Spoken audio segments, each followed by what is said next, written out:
سرخط خبرها. نظارت هیئت وزارت صحت عامه و نمایندگان اداره یونیسف از شماری از شفاخانه‌ها و مراکز صحی ولایت لغمان. دیدار رئیس عمومی اداره آمادگی مبارزه با حوادث با مسئول بخش کاهش خطرات سازمان بین المللی مهاجرت. و مرگ بیش از 10,000 تن در کشورهای اروپایی در پی گسترش موج آخر گرما.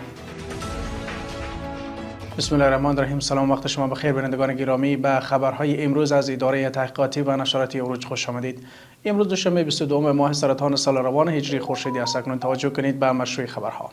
هیئت وزارت صحت عامه و نمایندگان اداره یونیسف از شماری از شفاخانه‌ها و مراکز صحی ولایت لغمان نظارت کردند. مسئولان و کارکنان این مراکز مشکلات‌ها، نیازها و پیشنهادهای خود را با هیئت شریک ساختند. در همین حال هیئت یاد شده اطمینان داد که برای رسیدگی به مشکلات و بهبود خدمات صحی اقدامات لازم انجام خواهد شد.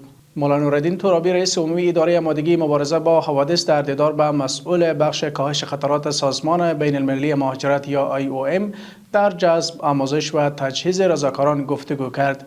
آقای ترابی با تاکید بر نقش رضاکاران در مدیریت حوادث از IOM خواست بودجه اختصاص یافته را به گونه مؤثر برای اجرای این برنامه مصرف کند.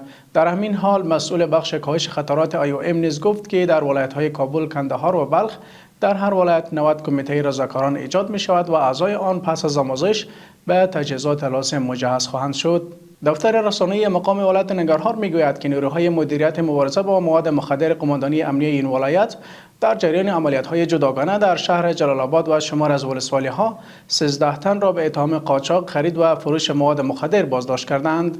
به گفته این دفتر از نزد افراد بازداشت شده مقدار قابل توجهی مواد مخدر نیز کشف و ضبط شده است و این افراد برای طی مراحل قانونی به نهادهای عدلی و قضایی معرفی شدند. و در خبر آخرین به گزارش خبرگزاری رویترز، موج گرمای بی سابقه‌ای که در اواخر ماه جون بخش‌های غربی اروپا را فرا گرفت باعث مرگ بیش از 10,000 تن در کشورهای اروپایی شده است. بر اساس گزارش بیش از 9,000 تن از قربانیان را افراد 65 ساله و بالاتر تشکیل می‌دهند. بینندگان گرامی، این بود خبرهای امروز که تقدیمتان شد. از توجه و همراهیتان جهان سپاس. خدا نگهدار.